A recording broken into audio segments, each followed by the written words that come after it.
কালিয়াগঞ্জের পীরপুকুর এলাকায় এসআইআর সহায়তা কেন্দ্রের উদ্বোধন করলেন রায়গঞ্জের সাংসদ কার্তিক চন্দ্র পাল। বৃহস্পতিবার দুপুরে কালিয়াগঞ্জ পুরসভার বিজেপি কাউন্সিলর গৌরাঙ্গ দাসের উদ্যোগে ওয়ার্ডের মানুষদের এসআইআর ফর্ম ফিলআপের জন্য পীরপুকুর এলাকায় কালিয়াগঞ্জ দুর্গাপুর রাজ্য সড়কের পাশে সহায়তা কেন্দ্র খোলা হয়। এদিন ফিতে কেটে সহায়তা কেন্দ্রের উদ্বোধন করেন সাংসদ কার্তিক পাল।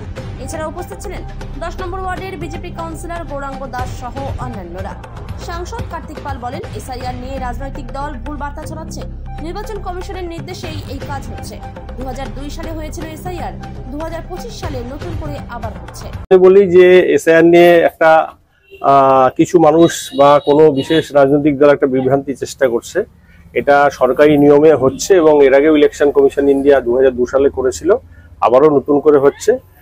10 নম্বর ওয়ার্ডের সম্মানীয় কাউন্সিলর গৌরাঙ্গ দাসের উদ্যোগে আজকে এখানে একটা ক্যাম্প হচ্ছে। মানুষ যাতে ঠিকঠাক করে এসে তার নির্দিষ্ট ফর্ম পূরণ করতে পারে, তার সাথে যারা এখনো আমরা সিএর অ্যাপ্লিকেশন করিনি তাদেরকে ওখানে সহায়তা দেওয়া হবে এবং 10 নম্বর ওয়ার্ডবাসী সহ আমাদের যারা কার্যকর্তাবৃন্দ আছে তারা সবাইকে সহযোগিতা করবে।